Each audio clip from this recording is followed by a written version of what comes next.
ราบสบายดีเด้อค่ะพี่น้องมาพบพอกันนี้แล้วก็ส่องสาวจิวบานหน้าเด้อพี่น้องมื้อนี้สาวจิว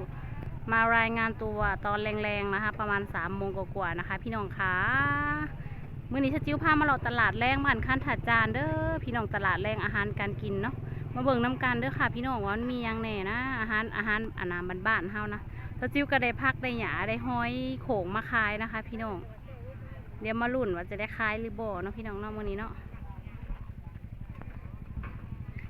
อากาศอบอ้าวพี่น้อยฝนตกน้อยหนึ่งกับแบบห้อนขนาดห้อนแห้งเดี๋ยวสจิวพาเขาไปเลาะเบิ่งอยู่ข้างในนะพี่น้องคะว่ามียังขายเนี่ยเฮ็ดยังบ่ทันออกอันนี้ร้านขายเครปนะคะ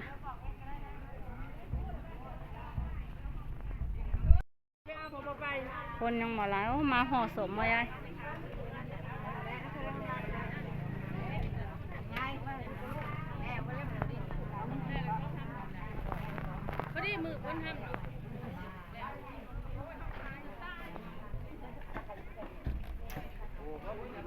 มักรินกันยังเนาะ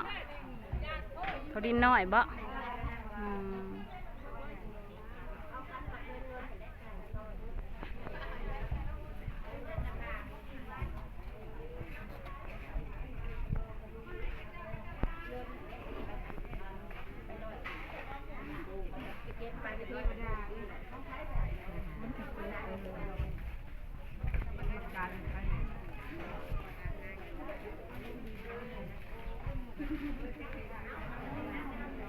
เราดูการหมักม่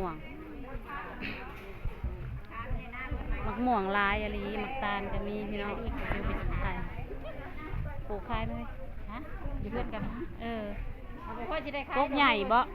หมักตาลตำข้าวปุ้นมาได้มันก็เป็นตาดเอามากิน เด็ดยอดมันเนาะ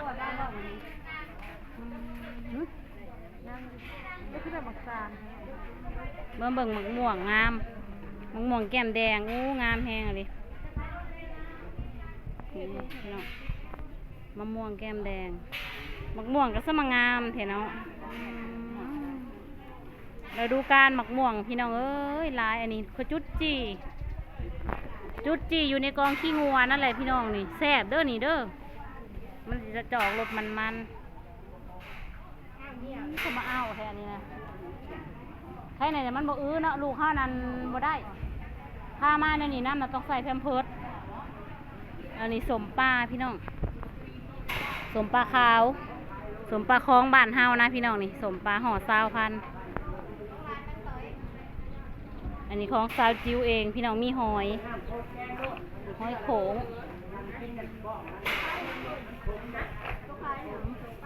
นี่พี่น้องหอยโขงแล้วก็มีผักเสริมเครื่องต้มยำแล้วก็มีผักอีตูพี่น้องเอ้ยมาเบิ่งน้ำกันว่าสิได้ขายบ่มื้อนี้นะบรรยากาศคนยังบ่ทันเลาะหลายเด้อพี่น้องเพราะว่าเดี๋ยวนี้มันก็3 โมงกว่าพี่น้องตีกองแรงมื้อนี้วันศีล8นะคะพี่น้องค่ะ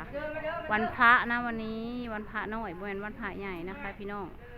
เพิ่นกำลังตียาคูกำลังตีกองแรงอยู่วัดนี่พี่น้องคนก็ยังบ่มาหลายนะคะพี่น้องค่ะตาดาวมื้อนี้บ่ได้มาขายบ่ฮะ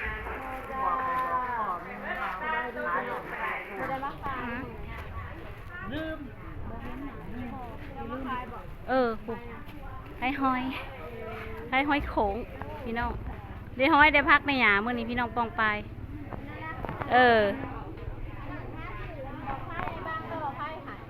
ได้แล้ว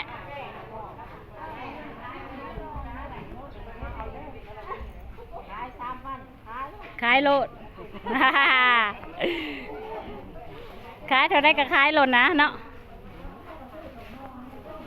มันบอกมีคนมาหลอกมันยังเว้นอยู่พี่น้องเอ้ยซื้อไข่มากินป้ามื้อนี้ตั้งห่อนลีเนาะ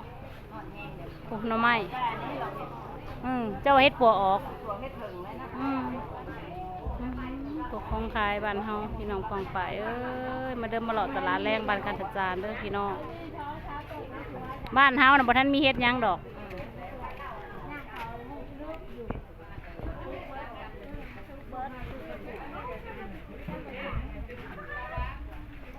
เ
อยขายเบิดแล้วพี่น้องหอยโขงสจิว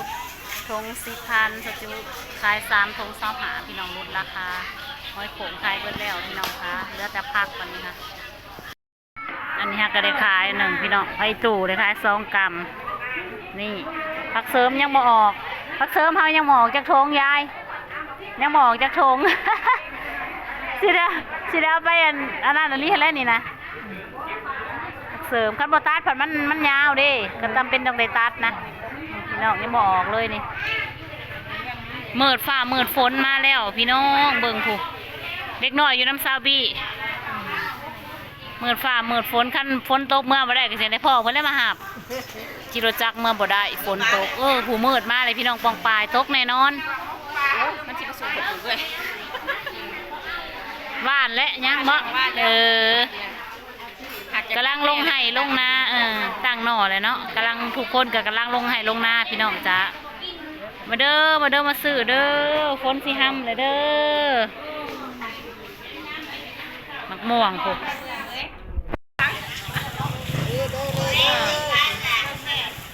ข้ามมาละขายเลยเด้อพี่น้องมักม่วงกอง5,000กอง10 บาทพี่น้องกองมักใหญ่นี่มาเมาให้แน่นี่ร้ายเด็ดๆกอง10 บาทจิวก็สิได้เมื่อเลยเด้อพี่น้องได้ขายกับโบเบิร์ตก็สิได้ขึ้นเมื่อแล้วเอาเด็กๆแล้วพี่น้องค่ะเพราะว่าซาบีเอาคนเดียวข้ามเฮ็ดผ้าขาวผ้าแรงผ้าง่าย1 ขาว 1 มากจิวก็สิได้ขึ้นเมื่อนะคะขายโบเบิร์ตกระยาเอาเมื่อแจกเมื่อยายพี่ยายน้องนะคะพี่น้องโอเคพี่น้องคะสำหรับคลิปนี้เนาะเราจะบอกว่าตัวไว้สนิทสกอนเด้อพี่น้องฝากกดไลค์กดแชร์กดติดตามให้ในเด้อค่ะพี่น้องค่ะบ๊ายบายค่ะพบกันคลิปหน้าเด้อ